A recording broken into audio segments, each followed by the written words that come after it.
Bienvenidos, amantes de la literatura y curiosos del misterio, a esta serie de videos donde desentrañamos la vida, la obra y los oscuros secretos de los escritores más célebres de la historia.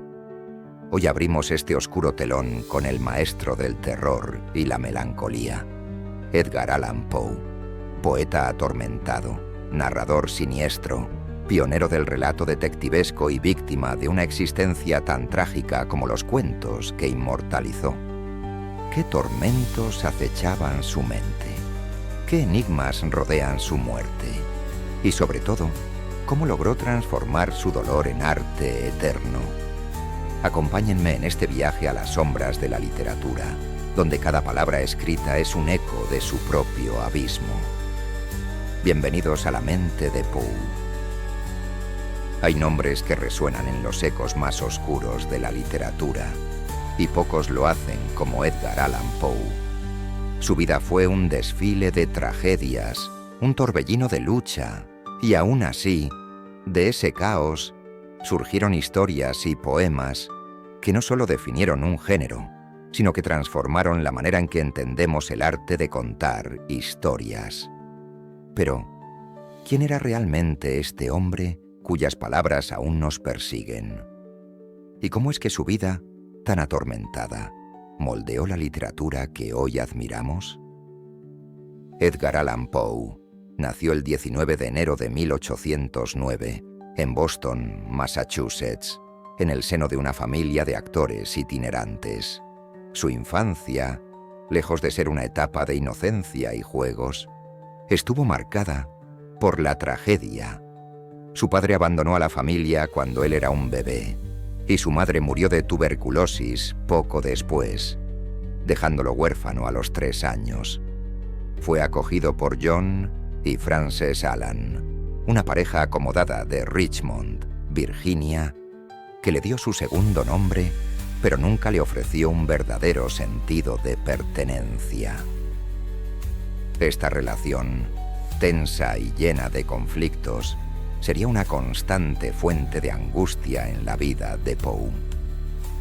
A medida que crecía, Edgar mostró un talento prodigioso para la escritura y un espíritu rebelde. Asistió a la Universidad de Virginia, pero su estancia allí fue breve y problemática. Las deudas de juego, las disputas con su padre adoptivo y la falta de fondos lo llevaron a abandonar sus estudios. Fue un joven que parecía estar constantemente atrapado entre su ambición artística y las crueles realidades de la vida. Sin embargo, fue en esta época cuando Poe empezó a construir los cimientos de su futura carrera. Estaba decidido a hacer de la literatura su sustento, una decisión que en el contexto de principios del siglo XIX era nada menos que radical. Se alistó en el ejército durante un tiempo, aunque esto solo fue un intento temporal de escapar de sus problemas antes de decidir dedicarse de lleno a la escritura. En 1836 se casó con su prima, Virginia Clemm. Ella tenía 13 años, un hecho que inevitablemente ha añadido un matiz incómodo a su historia. Pero lo que emerge de sus cartas y poemas es un retrato de un hombre profundamente devoto a su joven esposa. La relación, aunque controvertida, fue posiblemente una de las pocas anclas emocionales en la vida tumultuosa de Poe. Sin embargo, el destino, una vez más, parecía estar decidido a librar una batalla desigual contra él. Virginia enfermó de tuberculosis, la misma enfermedad que había arrebatado a su madre, y su lenta agonía se convirtió en el centro del sufrimiento de Poe. Durante estos años, Edgar escribió algunas de sus obras más importantes. Fue pionero del relato corto, especialmente del género de horror psicológico. Publicó relatos como El corazón delator, El gato negro y La caída de la casa Usher, cada uno una ventana a los rincones más oscuros de la mente humana. Sus historias no dependían de monstruos externos, sino de las monstruosidades que habitan dentro de quienes las protagonizan. Ese era el verdadero talento de Poe, su habilidad para mirar hacia adentro y obligarnos a enfrentar nuestras mayores pesadillas. No obstante, no todo fue horror y desolación. Su poema, El Cuervo, publicado en 1845, lo catapultó a un nivel de fama que rara vez disfrutó a lo largo de su vida. La melancolía hipnótica y la cadencia perfecta del poema lo convirtieron en una sensación literaria.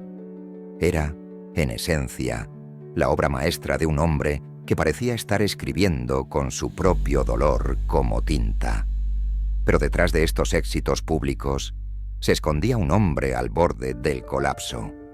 La muerte de Virginia, en 1847, dejó a Poe devastado, y sus demonios internos se hicieron más fuertes. Una mezcla de pobreza, alcoholismo y un deterioro físico y mental lo llevó a un punto de no retorno. En 1849, Poe fue encontrado delirante en las calles de Baltimore, vestido con ropa que no era suya y en condiciones misteriosas. Murió poco después, a los 40 años.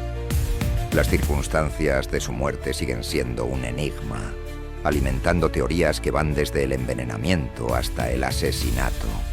Y sin embargo, incluso después de su muerte, el legado de Edgar Allan Poe solo ha crecido. Fue un visionario que, aunque incomprendido por muchos de sus contemporáneos, ayudó a definir los géneros del horror, el misterio y la ciencia ficción. Sus relatos de detectives, como Los crímenes de la calle Morgue, sentaron las bases para futuros íconos literarios como Sherlock Holmes y Hercule Poirot. Su influencia se filtra no solo en las páginas de los libros, sino también en el cine, la música y el arte. Hoy, cada historia inquietante que leemos, cada película que explora lo macabro, lleva consigo un eco del genio de Poe. Pero hay algo más profundo en su legado, una lección. Poe nos enseñó que del dolor pueden nacer obras extraordinarias y que incluso las almas más atormentadas tienen un papel que desempeñar en el gran tapiz de la humanidad. Su vida fue breve y trágica, pero en su oscuridad nos legó una luz peculiar, una que sigue brillando en cada lector que se atreve a adentrarse en sus mundos sombríos. Así, en cada sombra, en cada murmullo que se desliza entre las páginas de sus obras, encontramos no solo a un escritor, sino a un hombre que enfrentó sus demonios, compartió sus miedos y nos invitó, con cada palabra, a mirar los nuestros. Es ese el poder de Edgar Allan Poe, un nombre que, siglo tras siglo, nunca dejará de resonar. Y así, entre versos sombríos y relatos de pesadilla, nos despedimos de la atormentada existencia de Edgar Allan Poe. Pero, ¿acaso su historia termina aquí? O quizá, como sus propias obras, sigue susurrando enigmas desde la penumbra del tiempo. Este ha sido solo el primer capítulo de un viaje a través de las mentes más brillantes y a veces más perturbadas de la literatura. ¿Qué otros secretos se ocultan tras la pluma de los grandes escritores? ¿Cuántos más vivieron atrapados entre la genialidad y la locura? Si quieres descubrirlo, quédate. Pronto te desvelaré nuevas historias donde la tinta y el misterio se entrelazan. Nos vemos en el próximo video.